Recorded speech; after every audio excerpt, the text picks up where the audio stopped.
C'est le sujet phare de l'actualité politique cette semaine au Togo. Victoire Sidéméo Toméga Dogbé, nommée Premier ministre, elle prend fonction en cette même journée du 28 septembre. Ce vendredi, elle a présenté devant l'hémicycle le programme d'action de son équipe gouvernementale.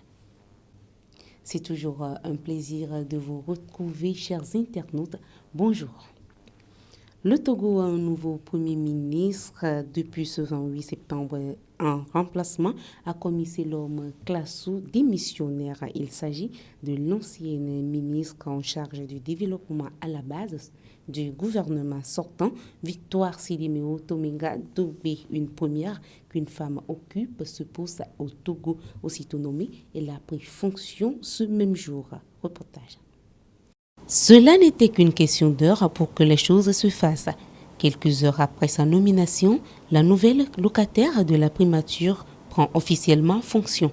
Son prédécesseur, Komisilom Classou, lui a passé le témoin dans l'après-midi de ce 28 septembre. Je voudrais donc adresser toute ma profonde gratitude au président de la République, son Excellence M. Faure Essozimna Nyasingbe, pour la confiance qu'il m'a toujours faite. Cette confiance est tout simplement indicible et exceptionnelle. Aujourd'hui, je suis heureux car durant le quinquennat 2015-2020 du président de la République, notre pays a remporté de grandes victoires tant sur le plan économique, social et démocratique. Je voudrais chaleureusement féliciter mon successeur qui maîtrise bien les dossiers, ce qui augure la mise en œuvre du plan national de développement que nous avons tous, derrière le chef de l'État, élaboré et commencé sa mise en œuvre. Nous souhaitons plein succès à la mise en œuvre de ce plan national de développement malgré les contraintes imposées par la crise sanitaire du Covid-19. Je voudrais rassurer Madame le Premier ministre de notre disponibilité. Bonne chance, Madame le Premier ministre, et que Dieu protège le président Faure et bénisse le Togo. Dans son discours, Madame Victoire Sidéméo Toméga Dogbé a salué la confiance du président de la République et le travail bien fait de son aîné. Je voudrais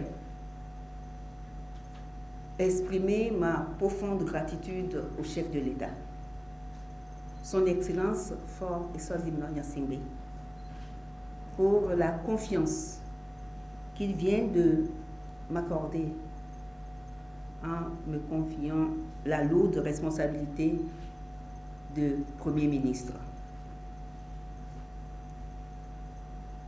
Mesdames et messieurs, je voudrais aussi saluer l'engagement et le sens du travail bien fait que Monsieur le Premier ministre, Komisilom Classou, a si bien incarné pendant toutes ces années où il a été à la tête du gouvernement. Nous comptons placer cette responsabilité sous l'angle de la concertation, de l'écoute, mais aussi de la recherche permanente, mais de manière accélérée, de résultats au profit des populations, parce que c'est pour les populations que nous sommes ici. Aux équipes de la primature et du secrétariat général du gouvernement, je voudrais les inviter à continuer à faire preuve de professionnalisme et d'engagement, car le travail que nous allons faire ensemble n'est que la suite de ce qui a été engagé. Pour finir, je voudrais dire qu'en ce moment précis, J'ai une pensée pour toutes ces jeunes filles qui travaillent dur pour construire leur avenir. Et leur dire que nous, femmes, nous pouvons arriver à proposer un leadership apprécié et efficace.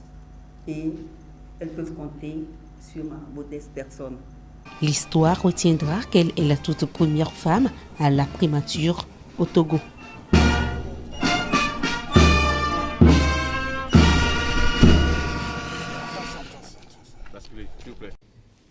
Victoire Sidiméo Toméga Dogbe est la première femme Premier ministre dans l'histoire du Togo, mais alors quelle est l'opinion du public? Depuis quelques années déjà, le gouvernement togolais, à travers le ministère de la Promotion de la Femme, ne cesse de multiplier ses efforts pour l'émancipation de celle-ci. Cette volonté se traduit par la représentation des femmes à des postes stratégiques de la République, dont la récente remonte à la nomination de Mme Victoire Toméga Dogbe à la primature. Quel est l'avis de la population par rapport à cette élévation de la femme togolaise? Une femme Premier ministre, elle peut assurer. Pour moi, elle peut assurer parce que vous connaissez le rôle des femmes. Elles font beaucoup de travail. Ce qui est arrivé actuellement doit servir d'exemple aux femmes. La femme est une mère, donc la femme, elle peut faire beaucoup de choses par rapport à l'homme parfois. À mon avis, d'une part, elle peut assurer. Premier ministre,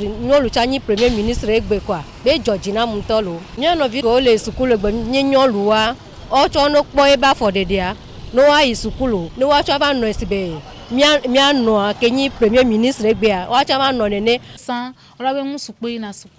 alors nyɔnu ma sukulu nyɔnu ma te wɔ dɔ vɔ egbea mia nyɔnuwo tsã mi le zunu edzɔdzi na nyantɔ egba na ŋɖe le lame na be en tant que nyɔnu ke ntsa mu nyia ntsa gbe ɖeka ma va zɔ ame gã ɖe le nu ɖe me. C'est une première, on ne s'y attendait pas du tout. La femme est capable de tout, de faire des exploits, de faire même mieux que les hommes dans tous les domaines. Donc elle est capable. Je compte sur elle, elle va faire en tant que femme, parce que c'est nous les femmes. La femme va oser, elle doit oser. La femme ose toujours. Il n'y a pas quelque chose que l'homme peut faire maintenant, actuellement, au XXIe siècle, que la femme ne peut pas faire. Et c'est dans la tête, quoi. Ce n'est pas à l'œil nu comme ça, c'est dans la tête tout se fait. Donc elle peut tout faire, selon mon avis. L'émancipation de la femme est une réalité au Togo. Je ne sais pas pourquoi on va dire qu'une fille ne servira à rien. Il y a les filles présentes. Les femmes sont capables de tout faire aussi aujourd'hui. Madame Sidiméo Dogbe Toméga, je crois qu'elle est une femme bien aguerrie. Elle s'est bien préparée par son parcours et elle peut bien diriger ce poste qu'on vient de lui confier. La femme qui est ce sexe faible selon les gens, mais aujourd'hui fait de grandes actions au Togo et ils font déjà leurs preuves. Lors de son discours à l'occasion de la passation de services le 28 septembre dernier, la nouvelle chef du gouvernement a mis un accent particulier sur le leadership féminin. En ce moment précis, j'ai une pensée pour toutes ces jeunes filles qui travaillent dur pour construire leur avenir. Et leur dire que nous, femmes, nous pouvons arriver à proposer un leadership apprécié et efficace. Et elles peuvent compter sur ma modeste personne. Voilà qui lance un appel à la gente féminine togolaise à donner le meilleur d'elle-même pour le développement du pays. Et 72 heures après sa nomination, Victoire Toméga Dogbe a dévoilé la liste de son équipe gouvernementale. Ils sont au total une trentaine de ministres, parmi lesquels 11 femmes et 14 nouveaux visages. Le ministère des Armées est désormais détaché de la présidence et confié à une femme en la personne de Madame Essozimna Marguerite Nyakade. Encore une nouvelle page de l'histoire du Togo avec une femme à ce poste. On note également la nomination de l'ex-directeur de la télévision nationale, Kwessan Yovodevi, au poste du directeur de l'information et de la communication de la présidence de la République. Les parlementaires togolais ont à l'unanimité dit oui au programme d'action du nouveau gouvernement, un programme principalement axé sur le plan national de développement présenté vendredi à l'hémicycle par le Premier ministre Victoire Tomega Dogbé. Reportage Herman Adade, Samson Kwevi. Un devoir constitutionnel respecté à la lettre. La nouvelle chef du gouvernement togolais face aux élus du peuple au lendemain de la formation de son équipe. Toute action, quelle qu'elle soit, doit devoir commencer par là, bien sûr, avec la carte blanche des parlementaires. Une carte blanche que le Premier ministre Victoire Tomega Dogbé n'a pas tardé à recevoir sans aucune contestation. Le programme d'action de son gouvernement pour les 5 années à venir en dit long. Une politique générale déclinée en 3 axes principaux. Renforcer l'inclusion et l'harmonie sociale et consolider la paix. Dynamiser la création d'emplois en nous appuyant sur les forces de notre économie. Et moderniser le Togo, renforcer ses structures.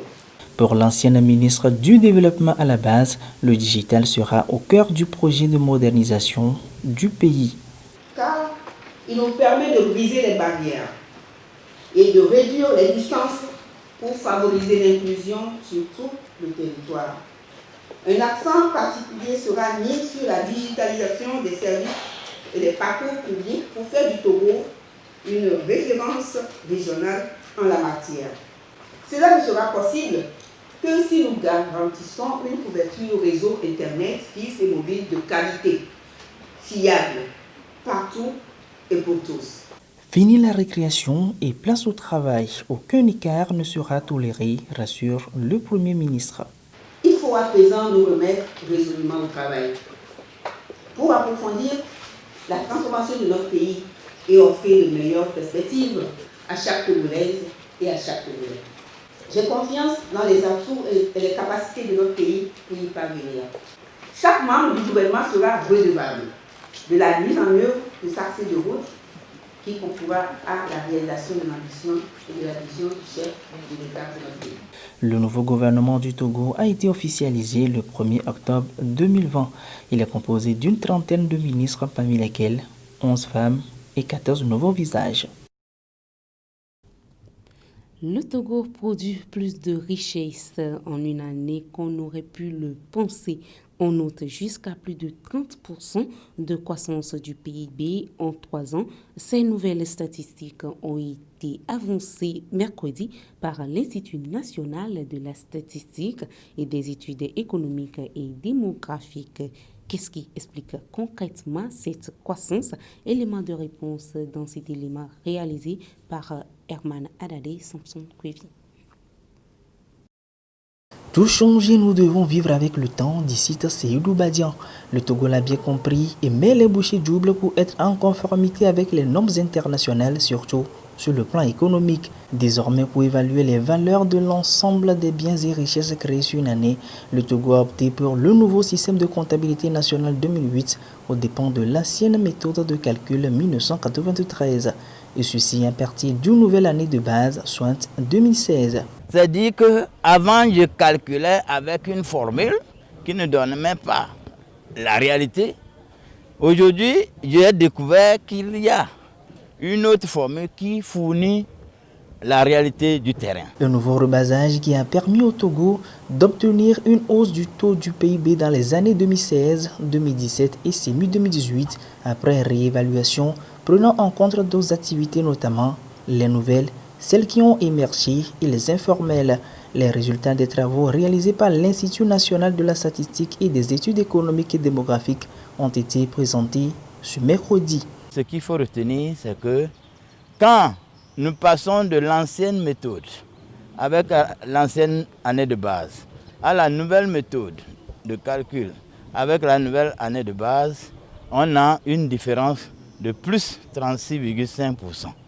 Ce résultat signifie qu'il y avait des richesses qui étaient cachées, qu'on ne prenait pas en compte. Et avec la nouvelle méthodologie et la nouvelle année, on a pu prendre en compte ces richesses qui étaient cachées et qui proviennent majoritairement des activités informelles. Grâce à cette nouvelle méthode, il ressort une baisse considérable du taux d'entêtement du Togo qui tournerait désormais autour de 52% au lieu de 78% précédemment relevé par l'ancien système de comptabilité nationale. À noter que le système de comptabilité nationale 2008 est le produit révisé de celui de 1993 par la Commission statistique des Nations Unies. Les représentants des services techniques de l'État de la région de la Kara étaient mardi en atelier de partage et de sensibilisation sur le profil pays du travail décent et les caractéristiques du marché du travail au Togo. Cette rencontre, initiée par l'ANPE, vise non seulement à présenter le document pays de promotion du travail décent PPTD, mais aussi mettre à la disposition de la population les informations sur le marché du travail. Correspondance de Kérim Napo. Pour assurer le suivi et l'évaluation des progrès réalisés et relever les défis sur la voie du travail décent à l'échelle nationale, le gouvernement togolais a bénéficié de l'appui du Bureau international du travail BIT en vue d'élaborer le profil pays du travail décent. Il va servir de cadre de référence pour la mesure des performances réalisées dans la mise en œuvre du document pays de promotion du travail décent PPTD 2019-2022. Les grands axes de ce document ont été présentés aux acteurs impliqués mardi dernier à Kara au cours d'un atelier de partage organisé par l'Agence nationale pour l'emploi ANPE. Le PPTD est fondé sur 4 axes. Le premier axe est relatif à l'emploi, le deuxième relatif à la protection sociale, le troisième relatif aux normes du travail, le quatrième dernier pilier donc est relatif au dialogue social. Donc, vous allez constater que le troisième axe regroupe 2 piliers à la fois. Le pilier relatif aux normes et le pilier relatif au dialogue social. C'est pourquoi il est formulé comme promotion des normes du travail à travers le dialogue social. Je crois que si ce document est bien mis en œuvre, les conditions de vie des travailleurs et même des employeurs vont changer fondamentalement au Togo. La rencontre de Kara se situe dans le cadre d'une tournée de dissémination et de partage initiée par l'ANPE dans les 5 régions du pays. L'objectif est de diffuser les résultats du PPTD et l'étude diagnostique sur les besoins en compétences sur le marché du travail réalisée en 2019. Et pour clore cette édition, la finale du concours national de slam Stop Covid s'est déroulée vendredi à Lomé avec la victoire de la jeune artiste Mikiab. Elle a su trouver les mots justes pour convaincre le jury. Herman Arale, Samson Kwevi. 9 candidats, un seul objectif, sensibiliser au mieux la population togolaise contre la pandémie de l'heure, le Covid-19. L'idée est de trouver pour chaque candidat en 3 minutes les mots appropriés visant à impacter la conscience collective et individuelle pour une lutte efficace contre cette maladie au Togo. 3 précieuses minutes qui ont permis à Abidé Agim alias Migiab non seulement d'illuminer la scène librement, mais également et surtout de convaincre le jury à travers son test original. Migiab devient ainsi la meilleure slameuse du concours national Stop Covid. Notre société est victime d'une calamité, certes invisible mais plus réelle que la réalité. La Covid-19. Apparue tel un ouragan, elle nous fait même porter des gants. Elle a refait les lois et mis des barrières entre mes potes et moi. Elle a créé en l'être humain un quotidien sentiment d'effroi et est responsable du grand émoi dans lequel nous vivons aujourd'hui. À l'écho de son nom, elle fait battre les cœurs et provoque en nous des sensations similaires à ces symptômes alors qu'en vrai c'est la peur. Et pourtant il est l'heure de tout sauf de la peur. Car si on veut éviter un grand malheur, il va falloir prendre des précautions de grande ampleur. Tout d'abord, je suis vraiment émue d'avoir remporté cette finale, surtout qu'il y avait du potentiel, je dirais. Les candidats étaient vraiment talentueux. La première partie de mon texte est un texte de sensibilisation contre la Covid-19. La seconde partie dénonce la violence, la discrimination et le racisme. Outre le trophée pour la lauréate, les 3 premiers sont repartis avec des enveloppes.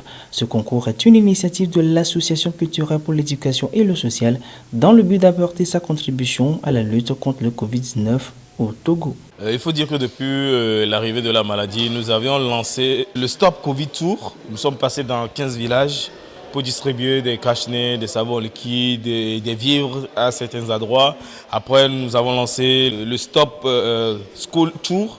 Donc, nous sommes passés dans 10 établissements également pour distribuer des dispositifs de lavage de mains, des savons liquides aux élèves après la reprise des cours. Donc on s'est dit, mais pourquoi ne pas trouver encore un autre canal pour sensibiliser des populations. Donc l'islam était un canal un peu plus artistique, mais qui fait porter un message. Donc voilà l'objectif. Un objectif visiblement atteint. Selon moi, le message est passé parce que déjà, au début, on a eu 25 candidats qui ont envoyé des vidéos que nous avons postées sur notre page et il y a eu beaucoup de vues. Les 10 vidéos les plus sélectionnées, il y en a qui ont eu plus de 2000 à 3000 vues. Ça veut dire qu'au moins, il y a eu 2000, 3000 personnes qui ont été sensibilisées par une seule personne. Sur les 10, on peut se dire oui, qu'au moins 20 000 personnes plutôt ont été sensibilisées pour nous. C'est rien de grand peut-être, mais c'est un plus à tout ce que le gouvernement fait comme sensibilisation. D'autres actions similaires sont prévues dans les jours à venir. Point final à cette édition. Merci de l'avoir suivi et merci également de votre fidélité. Au revoir.